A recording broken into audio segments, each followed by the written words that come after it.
Hi kids! Today we are reading chapter 5 of Meet Felicity, which is called Independence. It's the last chapter of the book, so get ready for that ending. And next week we're gonna start Meet Josefina. All right, let's get started. Chapter 5, Independence. Felicity brushed Penny until she was as shining as the sun. She combed the horse's mane and untangled the knots in her tail. Mr. Nye never brushed Penny, and usually Felicity was afraid to do more than pull the burrs off her coat. She did not want Mr. Nye to know someone was caring for Penny. But today was different. Today, the secret would end. Penny knew something was happening. She stood very still and let Felicity brush her. "There, Penny, my beauty," Felicity said at last. "No one would recognize you. You're so clean and beautiful and peaceful and calm." Penny nudged her affectionately. Felicity rubbed Penny's nose. "I love you, Penny," she said. "Are you ready?" Penny stood next to the pasture fence and let Felicity climb on her back. Felicity wore her coral necklace for good luck. She wore her favorite gown, too, so that she and Penny would both look their best. "We're off, girl," Felicity said to Penny. "Now don't you worry. Everything will be fine." The sun was rising, tinting the rooftops gold, as Felicity rode down the main street. The few people who were up stared and wondered. Was that the Merriman girl riding astride a horse? And what a horse it was! A beauty! Where did such a horse come from? Nan was carrying the breakfast bread from the kitchen to the house when Felicity rode into the yard. Nan's mouth fell open in astonishment. She called out, "Mother, Father, come quick!" "What's all the fuss and bother?" Mr. Merriman asked. He came outside, wiping his face with a breakfast napkin. He stopped still when he saw Felicity riding Penny. "Look!" cried William behind him. "Lissy's horse! Lissy's horse!" "Felicity Merriman!" exclaimed Mother. "What are you doing? Where did you get that horse?" "It's Penny," said Felicity. "It's the horse I told you about." Ben came toward her. Penny stepped back nervously. "It's all right, Penny," said Felicity. "It's all right." She stroked the horse's neck, and Penny calmed down. Slowly, Ben reached up and touched Penny's neck. "Is that the horse from Jiggy Nye's tannery?" asked Mr. Merriman. "What on earth are you doing with Jiggy Nye's horse? Does he know you have it? Why have you brought her here?" "I wanted you to see her, Father," said Felicity quickly. "I wanted to show you how lovely and gentle she is. Penny was never vicious. It was only that Mr. Nye beat her and hurt her. She did not trust him or anyone. She wouldn't let me ride her for the longest time." "The longest time?" asked Mrs. Merriman. "Whatever do you mean? How long have you been going to her?" "Near 5 weeks now," said Felicity. "Every morning."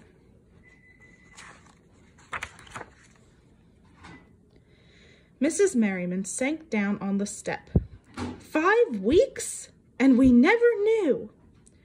"But how did you tame her?" asked Mr. Merriman. "Who showed you what to do?"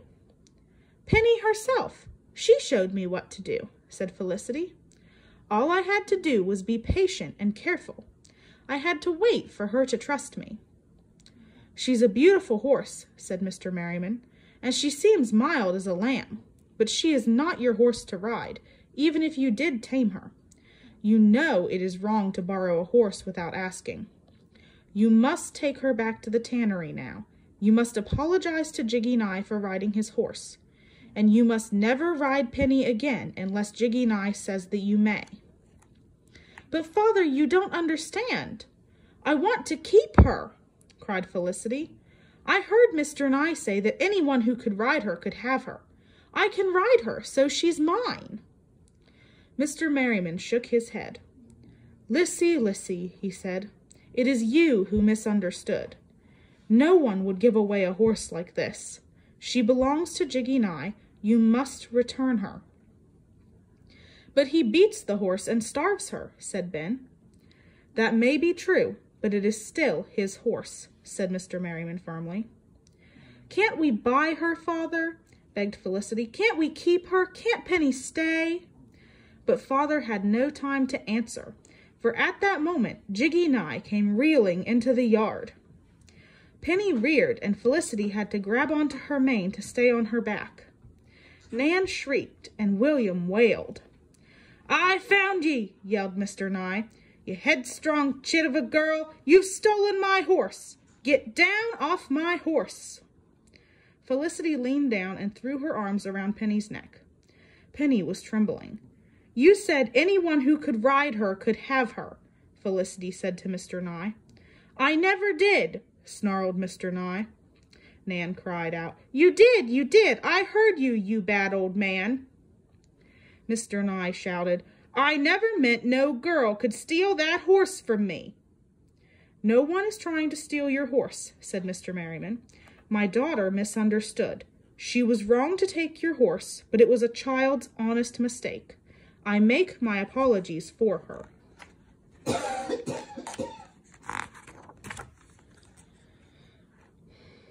Mistake, said Mr. Nye. Taking a horse is a crime. The only crime here is the way you mistreat this horse, said Mr. Merriman. You don't deserve to own Penny. I would buy her from you. Ha! Shouted Mr. Nye. Never. I will never sell this horse to you and your bold-faced daughter. The horse is mine, and it will always be mine. I can treat it any way I want to. Hear me? Now tell your brat to get off my horse before I rip her down myself, he ordered. No, cried Felicity. Don't let him take Penny. Father, please don't. Mr. Merriman looked up at Felicity sadly.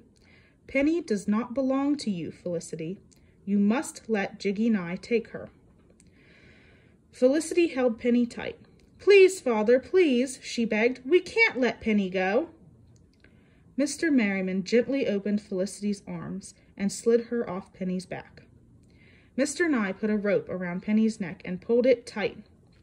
He turned to Felicity and said, Don't you come sneaking around. If I see you near this horse, I swear I'll kill it. I'll tan its hide before I let you touch it again.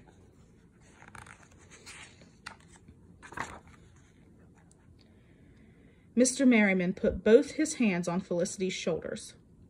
I'll not have you speak so roughly to my daughter, Nye.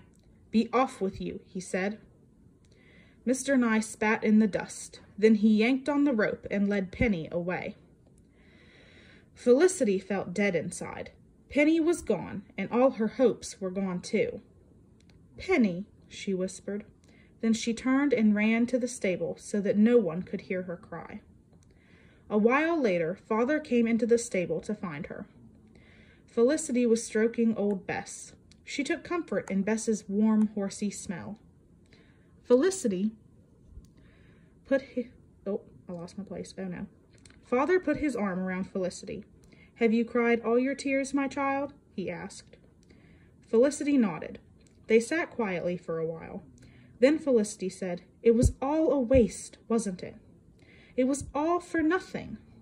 Nothing, said her father. Didn't you tame that horse? Didn't I see you riding her looking fine as a queen? But look how it ended, said Felicity. Mr. Nye has taken Penny back. I was wrong to ride off with her and wrong to think that I could keep her. I was wrong to try to make her mine. No, Felicity, my dear, said Father. It is never wrong to try to earn something you love. Indeed, 'tis only wrong not to try. You hoped for something and you put hard work behind your hope.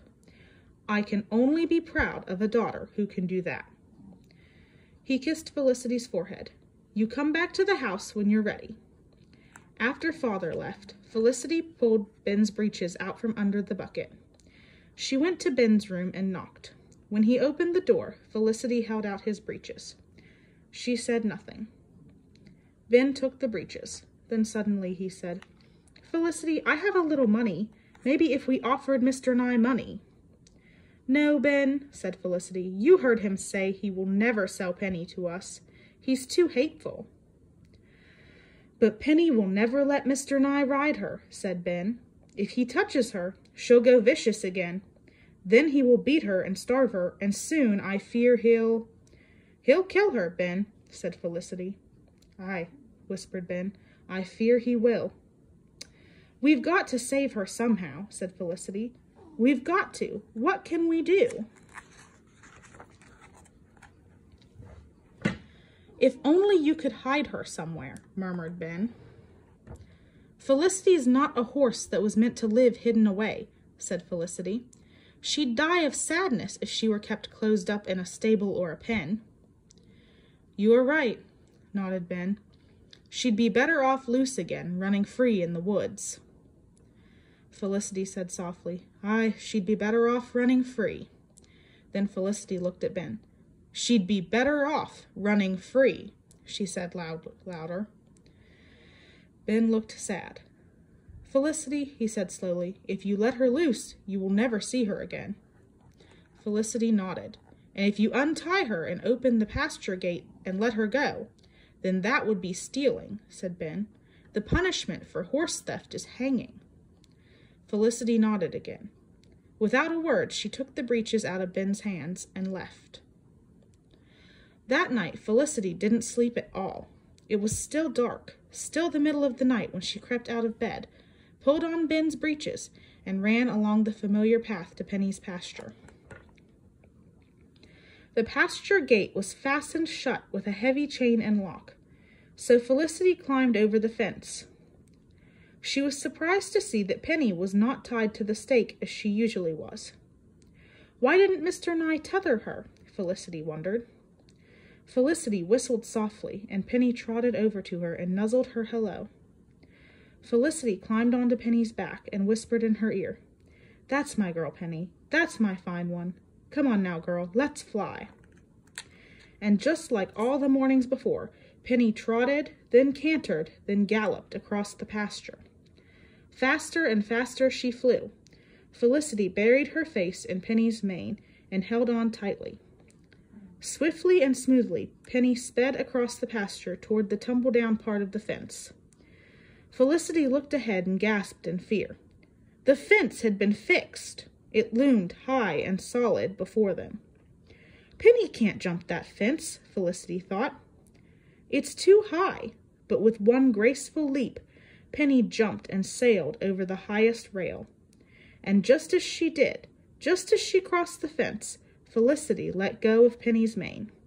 She slipped off Penny's back and fell with a thud inside the pasture. Penny galloped on, carried by the force of her jump, running toward the woods.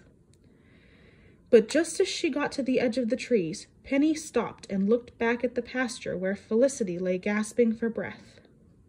Go on, whispered Felicity. Go on, Penny. You are free. Penny hesitated. She shook her mane and nickered. Then she disappeared into the woods. Goodbye, Penny. Goodbye, my girl, Felicity whispered. She sat on the cold ground and waited to be sure Penny was not going to come back. Felicity didn't care how late she was getting home. She didn't care if Mr. Nye found her there in the pasture. Penny was free now, and that was all that mattered. At last Felicity stood, brushed the dirt off the breeches, and headed home. She was very weary. Later that morning, Felicity went to Ben's room above the stable. Here are your breeches, Ben, she said. Ben took the breeches. Did you let her go? He asked. Felicity nodded. Her eyes filled with tears. Penny is free, she said. She freed herself. It's the best thing, said Ben. Aye, said Felicity, but I hope she doesn't feel I've abandoned her. That would break my heart. She knows that I love her, doesn't she, Ben? She knows, said Ben seriously. She knows you love her so much you let her go free. You gave her what she needed most, her independence. Felicity was quiet. Then she said, Aye, that's it, her independence. The next Sunday, as they were all setting out for church, Mrs. Merriman said, Well, Ben, I see your friend returned those breeches at last. They're mended nicely, too. Yes, ma'am, said Ben. Mind you keep an eye on them, lad, said Mrs. Merriman. Yes, ma'am, I will, said Ben. But if my friend should ever need them, I'd be honored to lend them again. He and Felicity shared a secret smile.